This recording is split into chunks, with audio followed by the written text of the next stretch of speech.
Doom, doo doo doom, doo doo doo, doo doo doo doo doo doo doo doo. Tony's Topics. What's happening, folks? My name is Tony. Welcome to Tony's Topics. So what do I want to talk about today? Let's just call this one about sports, because I would just say I'm going to talk about the NBA, but I gotta talk about the NFL after what I saw, right? Okay, might as well just get to that first. So, it's the offseason in the NFL. Outside of looking at major trades, that's, I'm pretty much not paying attention to it. But wait, a major trade occurred. The Cowboys traded Demarco Murray? Now, I know this happened on Thursday, and I've been looking for why. Just why? I mean, seriously, Demarco Murray is like half the threat of that team. Some people have been trying to downplay this, but the Cowboys weren't known last year for their defense.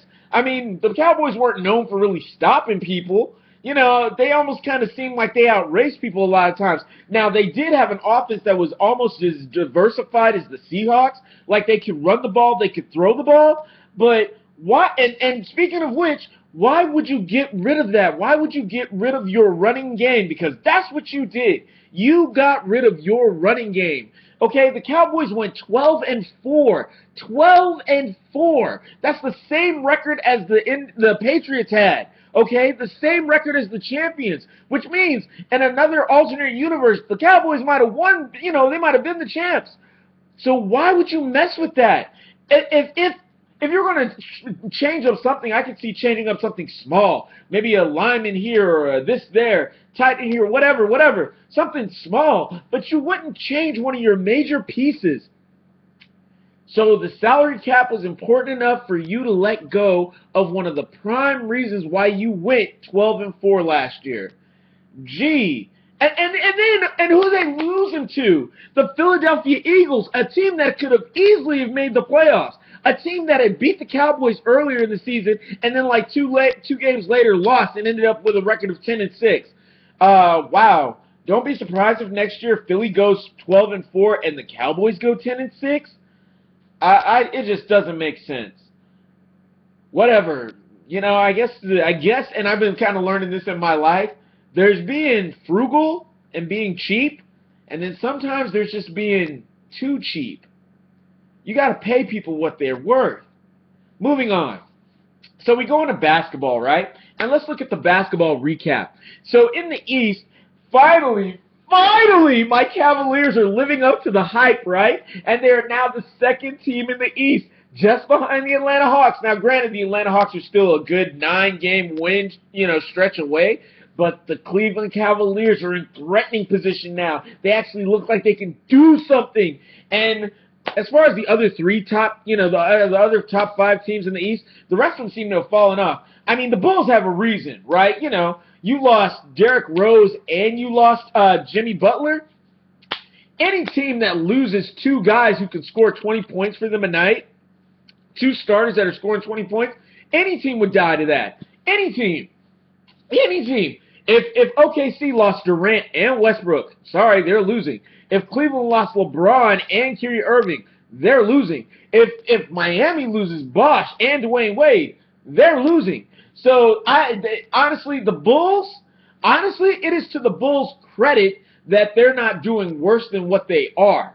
That team is so well built that they're able to weather the storm of losing not only 1 but 2 star players. That's impressive. So seriously, if the Bulls have a chance and those Bulls are going to make the playoffs. But if they come back at full power, the Bulls could take virtually anyone. But anyway, okay. But that's, of course, assuming they're played right. That's a whole other thing right there. Alrighty then. So moving on, as far as the Raptors go and the Washington Wizards, I don't know what y'all's excuses is. I don't know what that was about. Alrighty then. So we come into the West, right? The West is pretty much the same as it's been, except, Golden State smashing everyone up. We know this, yada, yada. Memphis is starting to come down a little bit, but they're still at the top, but they're starting to slip, and they should be aware of it. Memphis, y'all starting to drop some games you don't need to drop. Granted, you're in the playoffs already, I understand, but it'd be better to go in with confidence, and, establish who you are. Establish the threat. Because typically, out of the last NBA seasons I've seen, the team that goes in with the highest winning record preseason seems to win. I mean, honestly, the Spurs had the best regular season record, and then they ended up winning the championship. The year before that, the Heat had the best record, and they ended up winning it all. I'm not saying it's a guaranteed fact that whoever has the best regular season record wins, but it's kind of a pretty close indicator that you're going to do well. So why drop the ball at the end? 17 games left, guys. Try and tough it out, please. Alrighty then. But whatever, I wasn't really rooting for Memphis to go that far anyway. But anyway, I'm just saying, you came this far, Okay, moving on. Then after that, it's almost like there's my team Portland, and I just got to give it to the rest of them. I'm just going to stop talking about the rest of the teams in the West because it just seems to be like a big old pack hunt. They're all just clustered together. And Clippers, I really don't want to talk about you. Oh, my gosh. We got Blake Griffin back, and we're still losing? Really? Really? I mean, you finally turned Matt Barnes and what you wanted him to be, Doc Rivers. But now, okay, maybe Blake's rusty. Okay. What I really hate about the way the Clippers play basketball, and I'm going to say this, right? Honestly, I hate any team with this. You have a star player. You have a hero on your team. That hero's job is to knock out the star player on the other team. Okay? LeBron is truly LeBron when LeBron can get 25 points but stop the other star player on the other team from getting their 25 points. Then you are a star player. But if you really don't do anything, if you get 25 points a game or 30 points a game, but so does their star guy, okay, all you guys did was cancel each other out. So that's what I want to see. And when I look at the Clippers, I don't understand why Chris Paul isn't sent out to assassinate more guys. I mean, Chris Paul is one of the best thieves in the league, one of the best stealers in the league. I mean, we saw it last year when he was matched up against Durant. He could take the ball from Durant. We've seen Chris Paul match up against other guys, and I just don't understand why he wasn't sent to take out Harden. I really don't get that play. Yeah, I just don't know what that was about. Okay, so anyway, it goes back to my team, Portland, right? Last year, I said Portland's probably not going to pull it out. I was like, the Rockets just seemed too thick, too good. Dwight Howard, James Harden, Chandler Parsons. I just thought the Rockets were a better built team. Even though I went with Portland all year, I flipped back and went with the Rockets at the last minute. And what did Portland do? They punished me for it. Why? Because they won the series 4-2. They destroyed the Rockets. It was like the Rockets didn't even belong in the field or on the court. Now this year, again, Wesley Matthews gets injured, and I'm thinking the Portland Trailblazers are amazing, but can they really do it without Wesley Matthews? Wait, yes they can. Portland still wins, even though they just gave up a 16-point player, the third highest scorer on their team. They gave him away, and yet they still beat top-notch teams.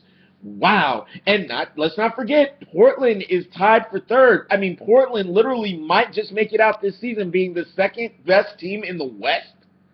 Okay.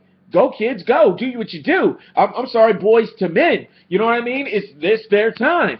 I don't know how they're doing it, but they're getting it done. I mean, seriously, LaMarcus Aldridge, I know how they're doing it. LaMarcus Aldridge is a freak.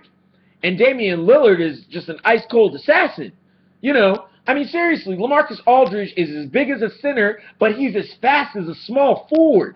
That dude is huge. And then you have Damian Lillard, who will blow the lights out of you.